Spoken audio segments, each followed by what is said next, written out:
The dead ship came home on its own. It drifted out of the dark between stars with no engines burning, no lights, no voice on any channel.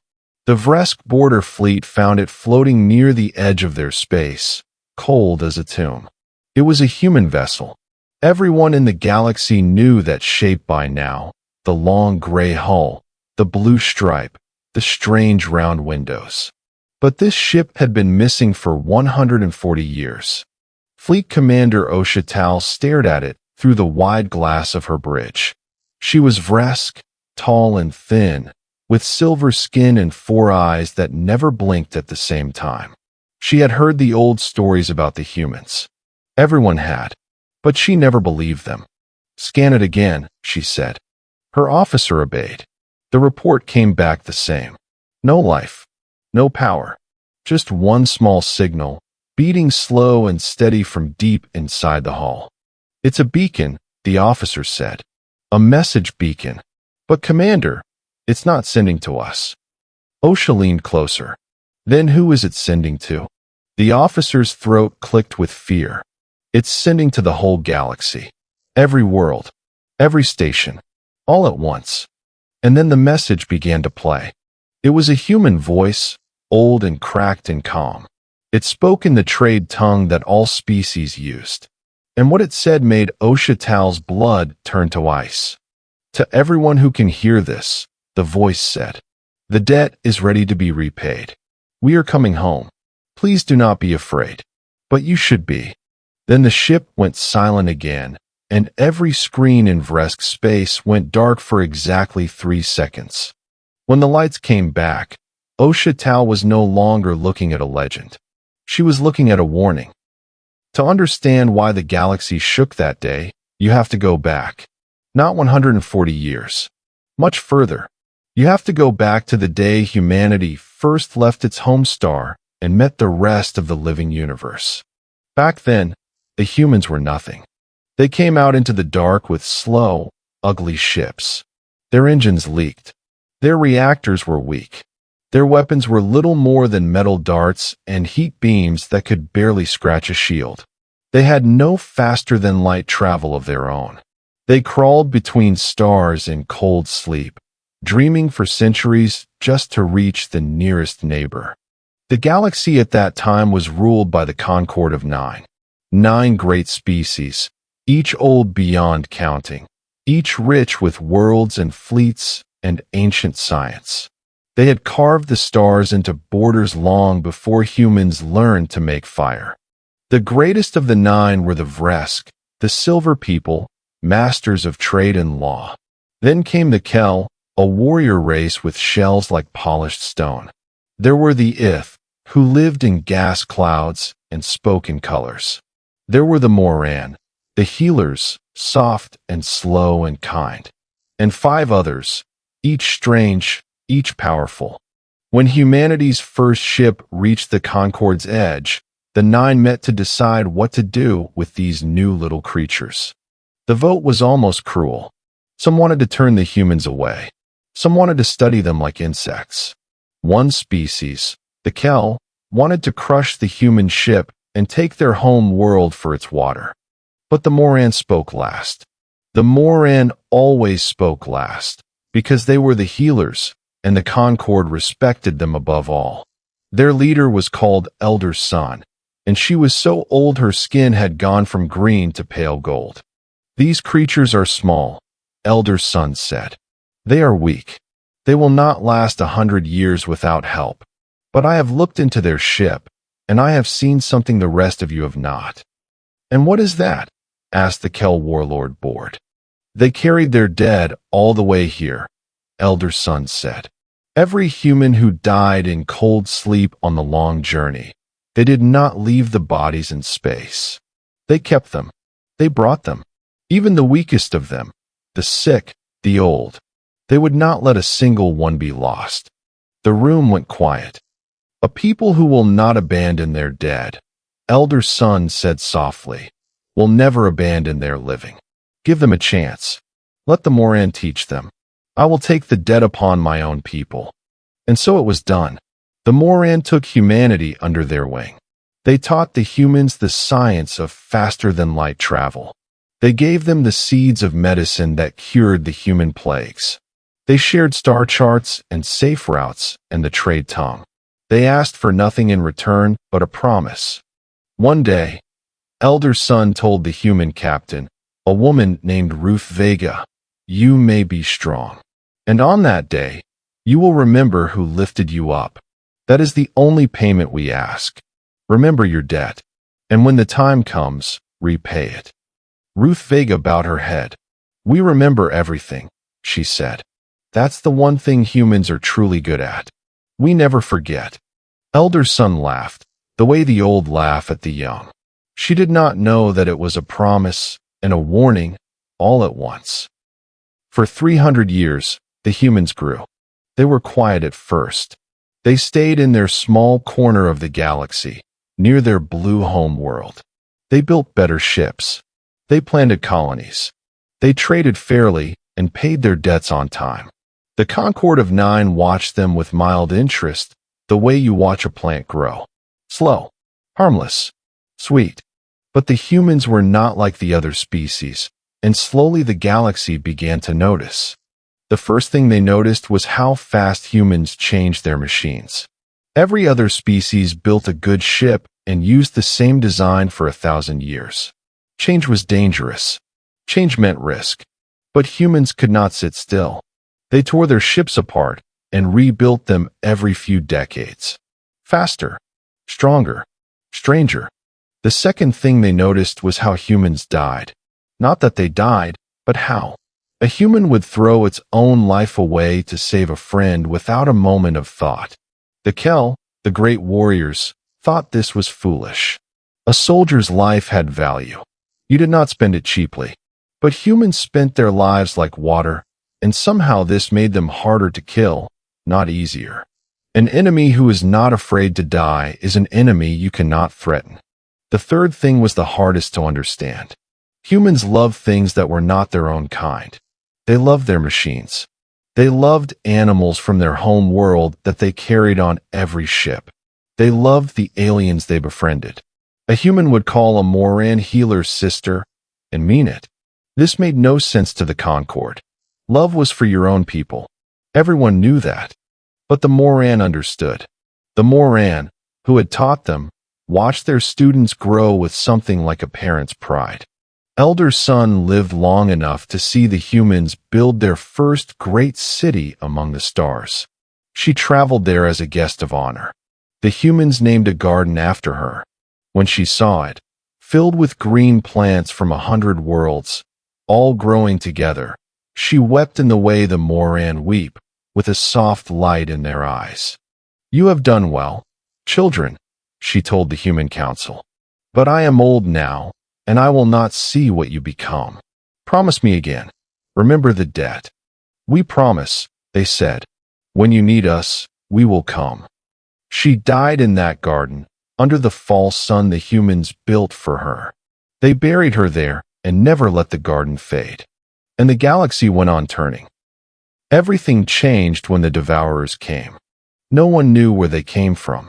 They arrived from beyond the galaxy's rim, from the deep black where no star burned. They were not a species like the others. They did not trade. They did not speak. They did not want land or water or power. They wanted to eat. The Devourers were vast and dark, ships the size of moons that were not really ships at all, but living things, hungry beyond reason. When they found a world with life on it, they wrapped it in shadow and drained it. Not just the people, the oceans, the air, the heat of the planet's core. They took everything and left a dead gray rock spinning in the cold. The first world they ate was a small Earth colony on the galaxy's edge. The Concord of Nine barely noticed. A far colony, a bad accident, nothing more. Then the Devourers ate a second world, then a third, and the Concord finally understood that something was coming for all of them. They gathered their fleets. The Kel warriors, the pride of the galaxy, met the Devourers in open space above a Vresk trade world. It was the greatest fleet ever assembled. 10,000 ships, weapons that could crack a moon. The Devourers ate them all in 19 minutes. Not destroyed. Ate. The Kel ships flew into that darkness and simply vanished, hull and crew and weapons, sucked into the great hunger and gone. The Vresk trade world died the next day. Panic swept the galaxy. World after world fell. The Concord of Nine, rulers for 1,000,000 years, could not stop the darkness. Their ancient science was useless. Their fleets were food. And in their terror, the Nine remembered a promise. They remembered a small, ugly species from a blue world. A people who never forgot. A people who paid their debts. They sent a message to the humans. It was not a request. It was a plea. You owe us a debt, the message said. The Moran lifted you from nothing. Now the galaxy is dying. Come and save us. Repay what you owe. The humans did not answer for 3 days. And in those 3 days, the whole galaxy held its breath. The human reply, when it came, was strange. It was not a fleet. It was not a weapon. It was a single small ship, and it carried a single human, and she came to the emergency Concord meeting alone. Her name was Mara Vega. She was a descendant of Ruth Vega, the captain who had made the first promise so long ago. She was old, with gray hair and tired eyes, and a plain gray uniform with no medals on it. She walked into the great Concord Hall, where the 8 remaining leaders of the galaxy sat waiting. The 9th chair, the Kel chair, was empty. The Kel were nearly gone. Mara Vega stood in the center of the hall and looked up at the giants who ruled the stars. You called, she said. We came. The Vrest chairman, a stern old male named Council Lord Wren, leaned forward. One ship? One human? The galaxy is being eaten alive, and you send us one old woman? You asked us to repay our debt, Mara said calmly. I've come to talk about the price. There is no price. Wren shouted. It is a debt. You owe us. The Moran gave you everything. The Moran gave us everything, Mara agreed. That's true. And we will repay the Moran. But I don't see any Moran in this room. The hall went silent. It was true. The Moran chair was empty too. The soft healers had no fleets, no weapons. When the Devourers came, the Moran had been among the first to flee. Their worlds were undefended. Half of them were already dead. The Moran are scattered, Wren admitted. They hide. They cannot lead. Then here is what will happen, Mara Vega said. She spoke quietly, but every word landed like a stone. Humanity owes a debt to the Moran, and only to the Moran. Not to the Vresk. Not to the Kel. Not to any of you. You sat in your grand chairs for 300 years and looked down at us like insects. You never lifted a finger to help us. The Moran did. So we will fight for the Moran. We will protect their people. We will save every last one we can find. Wren's 4 eyes narrowed. And the rest of the galaxy? Mara Vega was quiet for a long moment. The rest of the galaxy, she said, will have to earn what the Moran were given freely. The hall exploded in anger. The great leaders roared and hissed and flashed colors of rage. Who was this small creature to make demands? Who was she to bargain while worlds burned? But Council Lord Wren raised his hand, and slowly the room quieted. He was old, and he was cruel, but he was not stupid.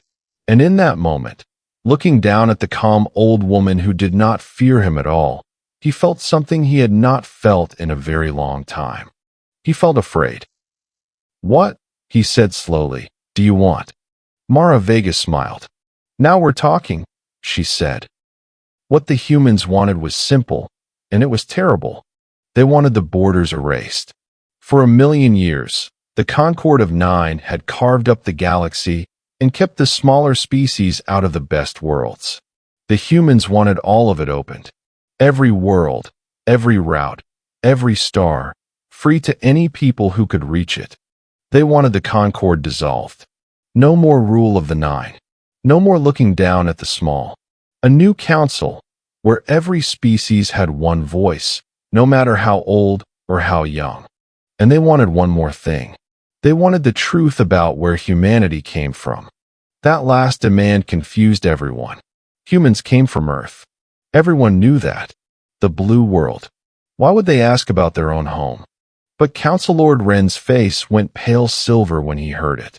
And Mara Vega watched him carefully. "You know something," she said.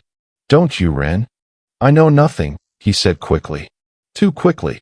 "We have records," Mara said. "Old records. From the first ships. There are gaps in them. Whole years missing. Our earliest history has holes in it. And every hole is shaped like a Concord secret." She stepped closer. "The Devourers are coming. Your worlds are dying. You need us. So you're going to tell us the truth. All of it. When this is over." Ren said nothing. But his silence was an answer. "Agree to our terms," Mara said, "and humanity will fight. Refuse, and we go home and lock our doors, and you can face the darkness alone. You have 1 hour to decide." They agreed in 19 minutes. The same number of minutes it had taken the Devourers to eat the Kel fleet. Mara Vega noticed that. She did not think it was an accident. The humans came. Not one ship this time. Not one old woman. When the human fleet arrived at the front line, above a dying Earth world called Howless, the whole galaxy watched through 1,000 cameras. And the whole galaxy fell silent. The human ships were not beautiful. They were not smooth and ancient like Concord vessels. They were rough and dark and covered in strange plates that shifted and moved like the skin of a living thing. There were not thousands of them. There were only 200. 200 ships against a darkness that had eaten 10,000. Osha Tao, the fleet commander who would one day find the dead ship, was there that day as a young officer. She watched the human fleet take position, and she laughed. She could not help it. 200, she said to her captain. They sent 200 ships to fight the end of the world. Her captain did not laugh. Her captain was watching the human ships very closely. "Look at how they move," the captain said quietly. Osha looked, and her laugh died in her throat. The human ships did not fly in neat lines like Concord fleets. They flowed. They moved together like a school of fish, like a flock of birds, each ship reading the others, shifting and turning as one single living thing. No orders were being sent. No commands. They just knew. "How are they doing that?" Osha whispered. "I don't know," her captain said. "But I don't think we ever understood these creatures at all." Then the Devourers came, and the battle began. The darkness poured over the edge of the Howless system like ink spilled across glass. 12 Devourers, each the size of a moon, black and hungry and silent. They had eaten 100 worlds. They had eaten the greatest fleet in history.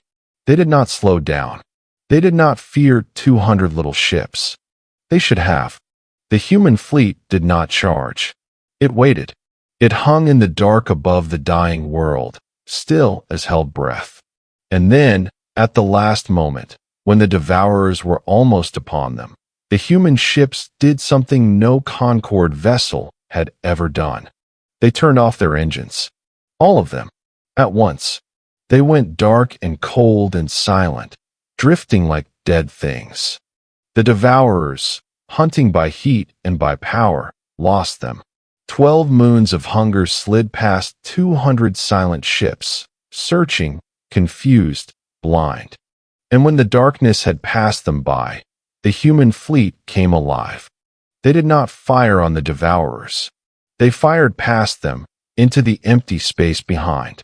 200 beams of white light stabbed into the dark, and where they struck, something began to burn. Not fire, not heat, something else. The humans had seeded that empty space, hours before, with a cloud of tiny machines, invisible and silent, waiting. And now those machines caught fire in a chain, faster than thought, and the fire spread through the whole cloud, and the Devourers were suddenly wrapped in a net of light they could not see and could not escape. The darkness screamed. It was the first sound the Devourers had ever made. A sound so deep it cracked the ice on Howless' frozen poles. The 12 great hungers thrashed and folded and tried to flee, but the net of light held them, tightened, closed. Oshatal watched, frozen, as the impossible happened. One by one, the Devourers came apart. Not eaten, not destroyed, unmade, unwound. Their darkness pulled apart thread by thread until there was nothing left but a fading glow and a silence deeper than space. 12 Devourers. Gone. In 19 minutes. The human fleet had not lost a single ship. On the Vresk bridge, no one spoke. No one moved. Oshatal stared at the dark where the darkness used to be, and she understood, finally, why Council Lord Wren had looked afraid. Then a voice came over the open channel. It was Mara Vega, old and calm. That was one hunting pack, she said. There are 40 more. We'll deal with them. You're welcome. And she cut the channel. The galaxy went mad with joy. The humans had done it. The small, ugly creatures from the blue world had killed the darkness that no one could kill. Across 1,000 worlds, the people who had been waiting to die instead began to celebrate. They painted the human blue stripe on their walls. They sang songs in the trade tongue. Children who had never heard of Earth learned to draw its shape. And the Concord of Nine kept their promise, because now they had no choice. The borders came down.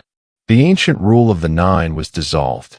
A new council was formed, with one voice for every species, and humanity took its seat not at the head of the table, but at the side, like everyone else. Mara Vega refused to lead. When they offered her the first chair of the new council, she shook her head. We didn't do this to rule you, she said. We did this to repay a debt. Give the chair to the Moran. They earned it 300 years ago. And so the Moran, the soft healers who had lifted humanity from nothing, took the first chair of the new galaxy. Their new leader was a young Moran named Sun, named after the elder who had died in the human garden. It felt right. It felt like a circle closing. For a while, the galaxy was happy. But Oshatal could not stop thinking about one thing. One small thing, from the day of the battle. She had studied the human ships closely, over and over, watching the recordings 100 times. The way they moved. Like a single living thing. No orders. No commands. Just knowing. She could not stop wondering how they did it. And no human would tell her. Years passed. The humans hunted the Devourers across the galaxy, pack by pack, and they never lost. They never celebrated. They just did the work, world by world, and moved on. They were fierce and patient and strange, and slowly the galaxy learned to love them and to fear them, both at once. But Oshatal, now a fleet commander herself, kept digging. She had risen high in the new galaxy. She sat on the Great Council, and she used her power to search the old Concord records, the ones that were sealed, the ones about humanity's earliest days. She wanted to know the truth Mara Vega had asked for, the truth about where humans came from. What she found made no sense at first. The old record said that the first human ship had reached Concord space 300 years ago. But there was an earlier record, much earlier, locked deeper than any other file. And when Osha finally broke it open, it showed a human ship reaching Concord space not 300 years ago, 12,000 years ago. She read it 3 times. She thought it was a mistake. 12,000 years ago, humans could barely make fire. They could not fly. They could not have reached the stars. And yet there it was. A ship. A human ship. 12,000 years old. And a note, written by a Concord leader long dead, in words that made Oshatal's 4 eyes go wide with fear. The creatures from the dark ship claim to be from a place they call Earth, the ancient note read. But we have found no such world. We have searched. Earth does not exist. The humans are not from anywhere in this galaxy, and they should not be here. We have decided to hide them, to seed them on a small blue world and let them forget, to let them believe they are young and small and harmless. Because the truth is that they are neither young nor small nor harmless. The truth is that they came here once before, and the last time they came, they were not the ones who were afraid. Osha sat very still in the dark of her office, and for the first time in her long life, she understood that the galaxy had made a terrible mistake. They had not lifted humanity up. They had put humanity to sleep. She went to counsel Lord Ren. He was ancient now, near the end of his long life, retired from the council, living quietly on a Vresk moon. But his 4 eyes were still sharp, and when Osha showed him the ancient record, he did not look surprised. So he said softly, "You found it. You knew?" Osha said, "All this time. You knew the truth about the humans, and you never told anyone." "I knew a fragment," Ren said. "A rumor passed from Council Lord to Council Lord. A warning we were sworn to keep. The humans are not what they seem. They never were." He closed his eyes. "Sit down, child. Let me tell you what little I know before I die. Someone should carry it after me." Osha sat. 12,000 years ago, Ren began. The galaxy was not ruled by the Nine. It was ruled by something else. Something old and cruel. We called them the First Kings. They held every world in chains. And then, from beyond the rim, from the deep dark where nothing lives, a fleet came. A fleet of gray ships with blue stripes. Osha felt cold. "The humans," Ren said, "but not weak, not small. They came in their full strength, and they were like nothing this galaxy had ever seen. They did not conquer worlds. They freed them. They broke the chains of the First Kings and threw down the old cruel order. And when it was done, when the galaxy was free, the humans gathered the freed peoples, and they said a strange thing. They said, 'We have a debt to pay, far away, in the dark. We cannot stay, but one day we may return. Remember us, and do not let this galaxy become a cage again.' And then," Osha whispered, "and then they left," Ren said. "They flew back into the dark, chasing some debt of their own, some promise made in a place we cannot see. And the galaxy they saved grew great, and forgot them, and the memory of the humans faded into old stories. The First Kings were remembered as monsters. The humans were remembered as gods. And after 12,000 years, no one believed either was real." Ren opened his eyes. "But some humans stayed behind," he said. "A small ship. A broken ship. Wounded in the war against the First Kings. They could not follow their people into the dark. So they were stranded here. And in their grief, they did something terrible and beautiful. They chose to forget. They erased their own memories. They took their broken ship to a small blue world at the galaxy's edge, and they hid there, and they became small and young and harmless, so that their children would grow up free of the terrible weight of what they were, so that they could have a childhood before the debt came due." Osha could barely breathe. "The Moran," she said. "When the Moran found the humans 300 years ago. The Moran found the children of the ones who chose to forget," Ren said. "Small, weak, crawling between stars in cold sleep. The Moran, kind as always, lifted them up, taught them, loved them." He smiled, a sad silver smile. The Moran had no idea.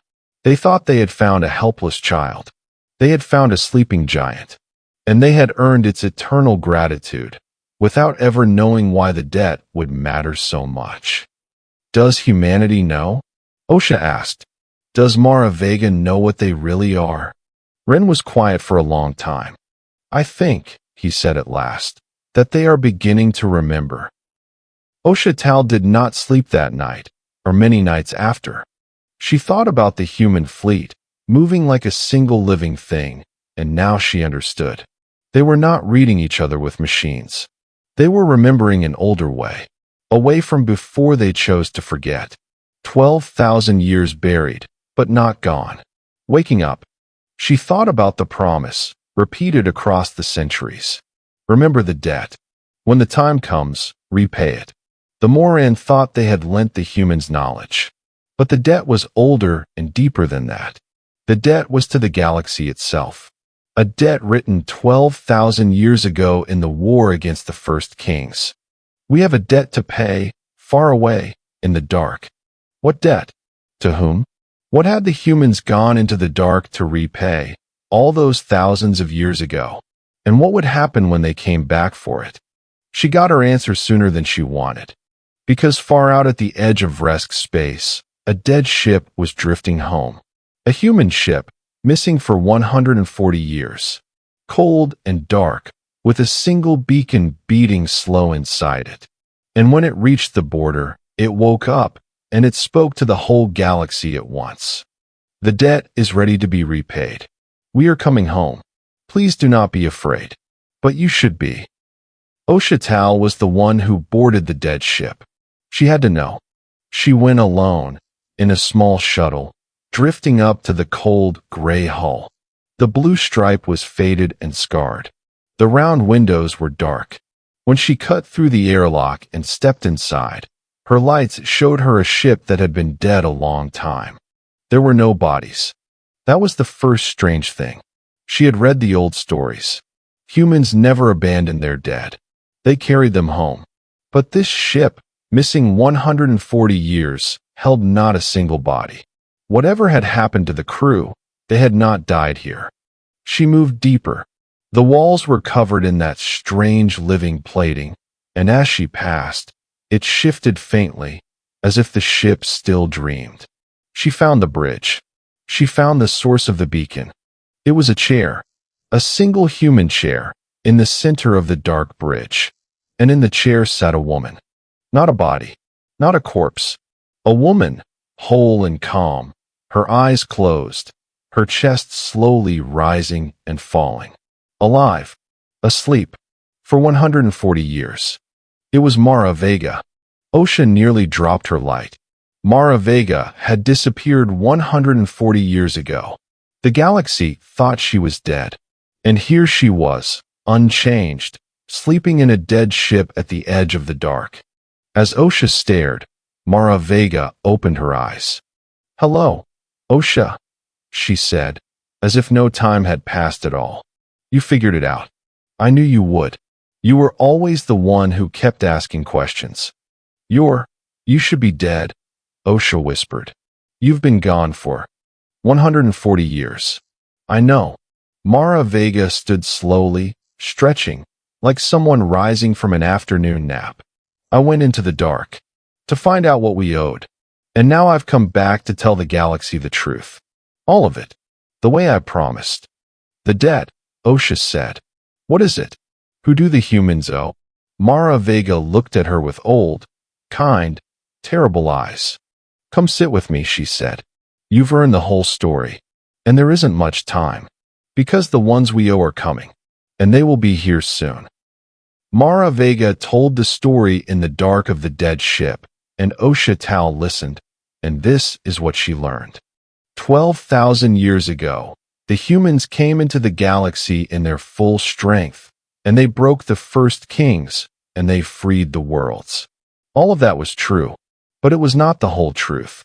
The humans did not come from beyond the rim by chance. They came because they were running.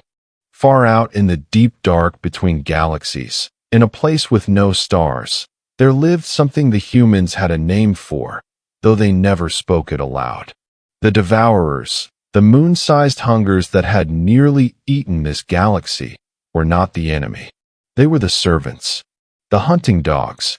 The Devourers belonged to something far greater, far older, far more terrible. Long ago, in the deep dark, humanity had made a bargain with that terrible thing. A bargain to survive. Humanity had been dying then, a small people on a small dying world, and the terrible thing in the dark had offered them power, strength, the ability to move as one, long life, the gift of shaping matter with a thought. All of it offered freely. And the price was simple. A debt. Someday, the terrible thing would call, and humanity would answer and repay what it owed. Humanity took the deal, and with their new power, they fled their dying world and came into this galaxy and freed it from the first kings.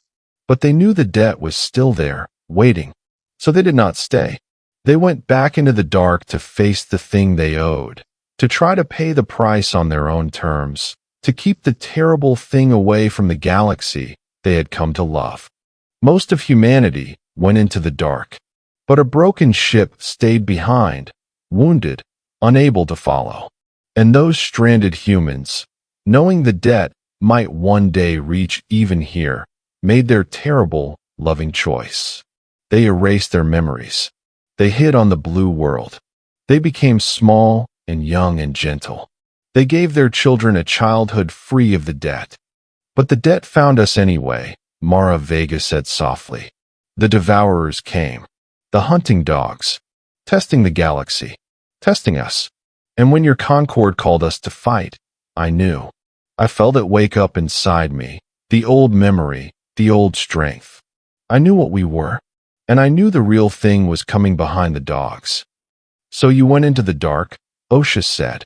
140 years ago. I went to find our people, Mara said.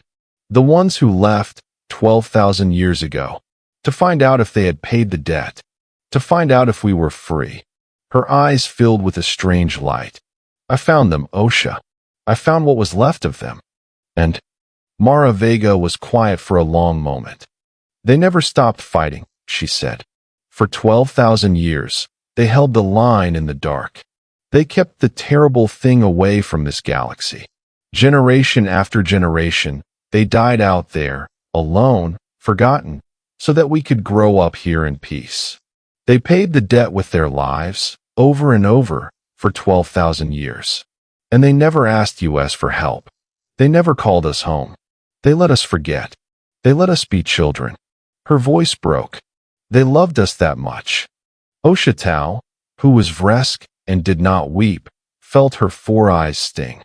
But they're failing now, Mara said. After 12,000 years, they're almost gone.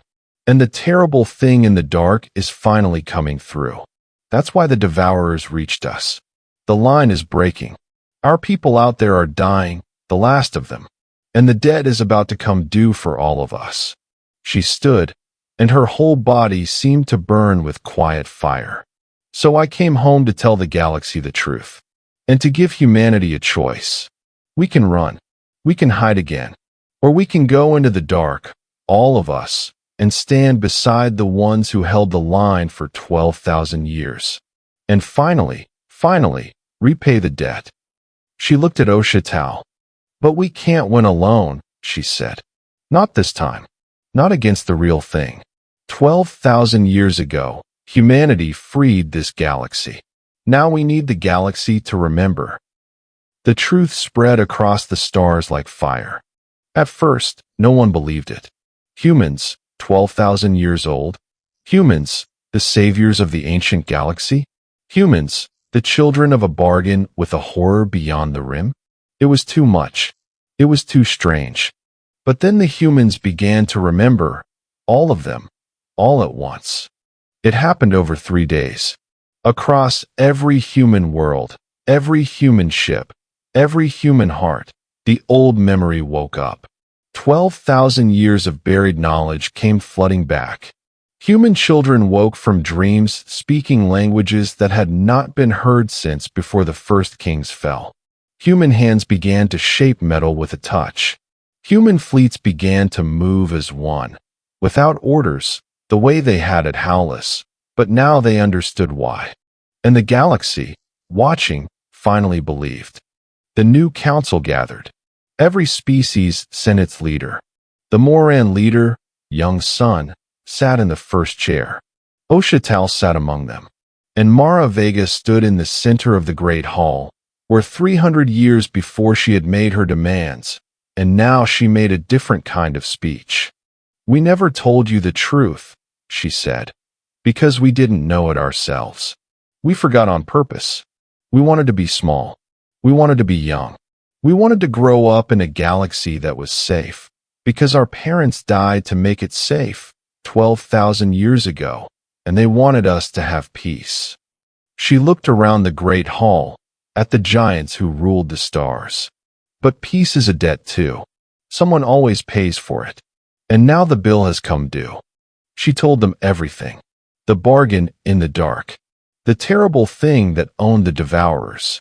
The last of humanity's ancestors, dying out there in the black, holding a line that was about to break. We're going into the dark to stand with them, Mara said. All of us. Every human who can fight. We'll pay the debt, or we'll die paying it. But here's the truth you need to understand. Her voice dropped low. If the line breaks, the terrible thing doesn't just eat us. It eats everything. This whole galaxy. Every world you've ever known. The devourers were just the dogs sniffing at your door. What comes behind them is the end of all things. The hall was silent. 12,000 years ago, Mara said, we saved this galaxy, and we asked for one thing in return. We asked you to remember, and to not let the galaxy become a cage again. You forgot us. That's all right. Children forget. But now I'm asking you to remember one thing. She raised her head. When humanity was small and weak and crawling between stars, the Moran did not ask if we were worth saving. They just saved us. That's the whole secret. That's the thing that makes a people worth having in the universe. Not strength. Not age. Not power. Her eyes shone. The willingness to spend yourself for someone who can never pay you back. She stepped down. We're going into the dark, she said. Come with us or don't. But this is your galaxy too. And the dead is coming for all of us. The galaxy chose. Not all of them. Some species fled and hid and locked their doors, the way Mara Vega had once threatened to do. That was their right. Fear is not a crime. But most of them came. The Vresk came, silver ships gleaming, led by Oshatal, who would not let humanity go into the dark without her. The Ith came, their strange gas cloud vessels shimmering with color. The scattered remnants of the Kel came, the proud warriors, still ashamed of the day the devourers ate their fleet, hungry for a chance to stand again. Species that had never fought together, never trusted each other, never shared a border, all came together at the galaxy's rim, where the stars ended and the deep dark began. And the Moran came. The soft healers, who had no weapons, who had fled at the first sign of danger 300 years ago. They came now, every one of them. They loaded their ships with medicine and their hands with healing. Young Sun, their leader, found Mara Vega at the rim, in the moment before the fleet went into the dark. We can't fight, Sun said. We never could. But we can hold your wounded. We can mend what breaks. We can be there, at the end, so that no one dies alone. Her eyes glowed soft and gold. Our elder, the first son, told your ancestor that a people who will not abandon their dead will never abandon their living. She was right, but she never knew how right. She took Mara Vega's human hand in her healer's fingers. You never abandoned us. Now we won't abandon you. That's the whole debt, Mara. It was always just that. Mara Vega, 12,000 years old and finally remembering all of it, wept the way humans weep. Then the fleet went into the dark. There are no words for what waited beyond the rim. The deep dark was not empty. It was full of the terrible thing, a presence so vast it had no edges, a hunger so old it made the devourers look like sparks. It filled the black between galaxies, and it turned its attention toward the little fleet of lights coming out of the dying galaxy, and it was almost curious. And there, at the edge of that darkness, Oshatal saw them. The last of them, the ancient humans, the ones who had gone into the dark 12,000 years ago and never come home. Their ships were beyond old, held together with will and memory, scarred beyond counting. There were only a few hundred left, out of what must once have been millions. For 12,000 years they had held this line, and they were almost gone. But they were still there, still fighting, still standing between the terrible thing and the galaxy full of children who had forgotten them. When they saw the fleet coming out of the light, they did not understand at first. And then they did. And across 12,000 years and the whole width of the dark, a single message came from the ancient human ships to the fleet of the young. It was not words. It was that old way of knowing, the way the human ships moved as one. It flooded into every human mind in the young fleet, and into Oshatal's mind too, though she was Vresk, because Mara Vega had shared the old way with all of them so they could fight together. And the message was this: a feeling, a single, overwhelming, unbearable feeling. You came. You remembered. You came. The ancient humans had held the line for 12,000 years, believing they would die forgotten. And now their children had come home. And the joy of it, the pure, impossible joy of it, was so vast that even the terrible thing in the dark seemed to pause before it. Then the last battle began. It was not like the battle at Howless. There were no clever tricks that could win this. The terrible thing was too vast, too old, too hungry. It reached for the fleet with arms of pure dark, and where it touched, ships simply stopped existing, gone as if they had never been. The young fleet fought the way humanity had taught them. They moved as one, light and fast, weaving through the dark. The Vresk fired their silver beams. The Kel warriors threw themselves at the darkness with a fury 12,000 years overdue. The Ith wrapped whole sections of the enemy in clouds of shimmering color that burned like acid. And behind them all, the Moran ships gathered the wounded, held the dying, mended what could be mended, and made sure that no one, on that terrible day, died alone. But it was not enough. The terrible thing was too great. For every arm of darkness they burned away, 10 more reached out. Ships fell by the dozens, then by the hundreds. The ancient humans, the last of them, threw themselves into the worst of it, buying time with their lives the way they had for 12,000 years, and one by one their scarred old ships winked out, until there were only a handful left. Oshatal, her fleet burning around her, opened a channel to Mara Vega. "We can't win," she said. There was no fear in her voice. Only truth. "There are too many. We're going to lose." "I know," Mara Vega said quietly. "Then why did you bring us here?" Osha demanded. "To die? To watch the galaxy fall?" "No," Mara said. "To repay the debt. There's a difference." And then Mara Vega told Oshatal the last secret, the one she had carried alone since she came out of the dark. "The terrible thing can't be beaten with weapons," Mara said. "It never could. 12,000 years ago, we didn't beat it either. We just ran and made a bargain, and it's been collecting on that bargain ever since. But I found something, out in the dark. The reason our people held the line so long. The reason they never called us home." Her voice was gentle, and it was breaking. "The terrible thing feeds on hunger, Osha. On taking. On the endless wanting of more. That's what it is. That's all it is. The biggest hunger in the universe.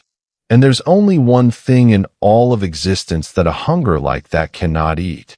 "What?" Osha whispered. "A gift," Mara said. "Something given freely, expecting nothing back. It can't consume that. It has no teeth for it. It only knows how to take, and you can't take something that's already been given away." She laughed softly. "Our people figured it out 1,000 years ago. That's why they held the line so long. Not with weapons. With love.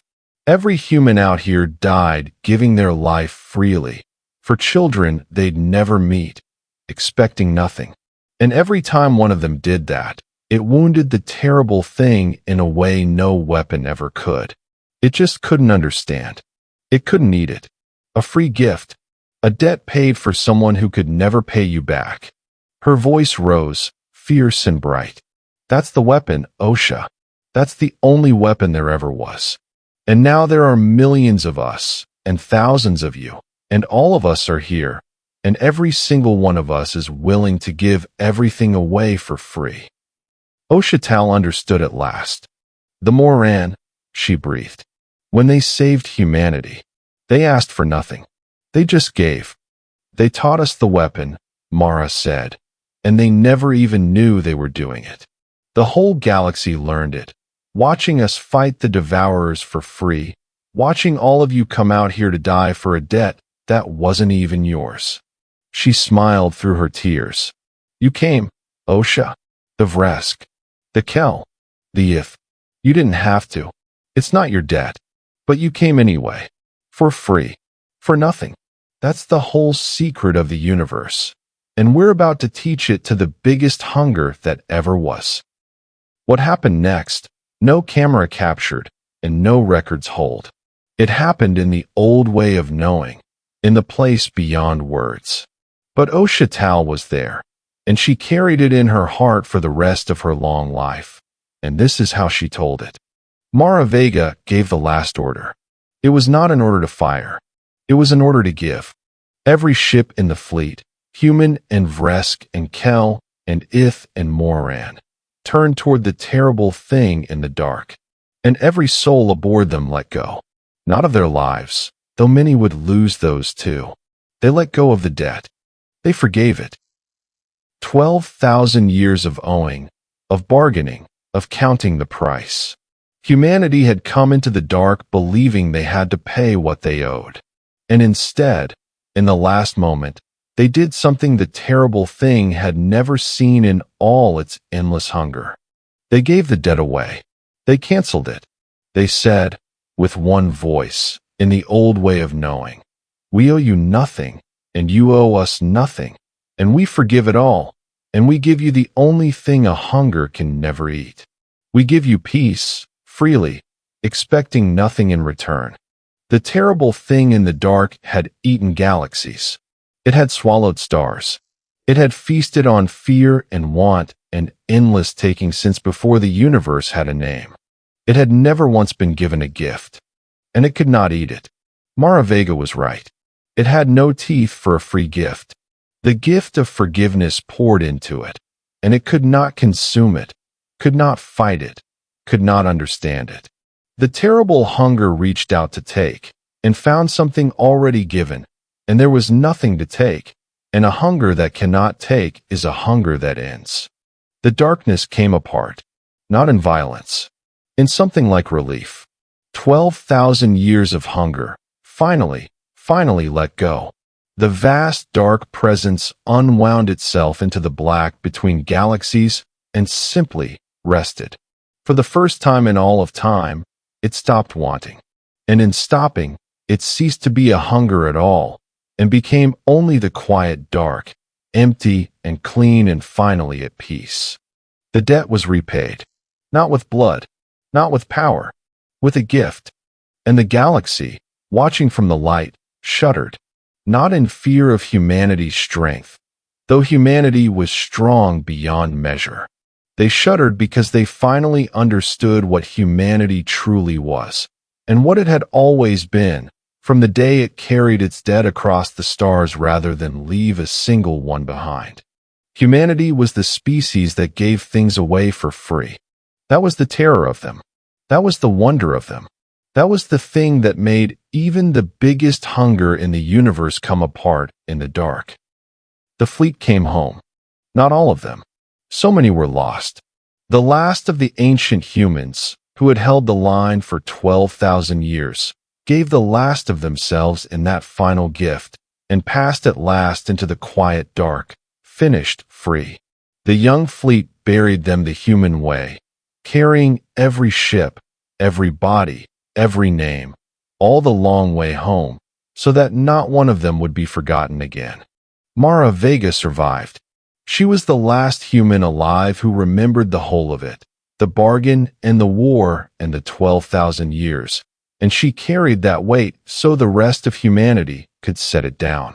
When the fleet returned to the galaxy's rim, and the new council gathered, and the whole galaxy waited to see what humanity would do now that everyone knew what it truly was, Mara Vega stood once more in the center of the Great Hall. Everyone expected her to take the first chair. Humanity had earned it 1,000 times over. They had saved the galaxy twice, 12,000 years apart. They were the oldest, the strongest, the most terrible, and the most kind. The first chair was theirs by every right that had ever existed.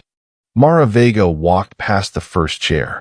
She walked to the young Moran leader, Sun, and she took the healer's small golden hands in her own. "The debt is paid," Mara said softly. "But I want to tell you something, and I want the whole galaxy to hear it." She turned to face the Great Hall. "We didn't win because we were strong. We were always strong. Strength never saved anyone. We won because a long time ago, when we were small and weak and crawling between the stars, a people looked at us and asked nothing and gave everything. The Moran taught us the only thing worth knowing. And we spent 12,000 years learning what it meant." She smiled at Sun. "You gave us a childhood, all those years ago. You didn't know what you were giving. Now let us give you something back." And humanity, the oldest and strongest species in the galaxy, the ones who had unmade the biggest hunger in the universe with nothing but a gift, sat down in the ordinary chairs at the side of the table like everyone else. They asked for nothing. They took no crown. They led no empire. They just stayed, as friends, as family, as the species that gives things away for free. Oshital lived a long time after that. She saw the galaxy grow into something new, something with no cages and no kings and no borders, a place where the smallest world had the same voice as the greatest. And on quiet nights, she would go out to the edge of Vresk's space, to the place where the stars end and the deep dark begins, and she would look out into the black where the terrible thing had finally found its peace. She thought about the dead ship that had come home on its own. She thought about the beacon that spoke to the whole galaxy. "Please do not be afraid." But you should be. And she understood, at last, that the warning had never been about humanity's strength. It was about their kindness. Because in the end, kindness was the only thing in all the universe that even the darkness could not eat. And somewhere out in that quiet dark, 12,000 years of debt finally rested. Paid in full, not with weapons, not with fear, with a gift given freely by a small blue people who never, ever forgot.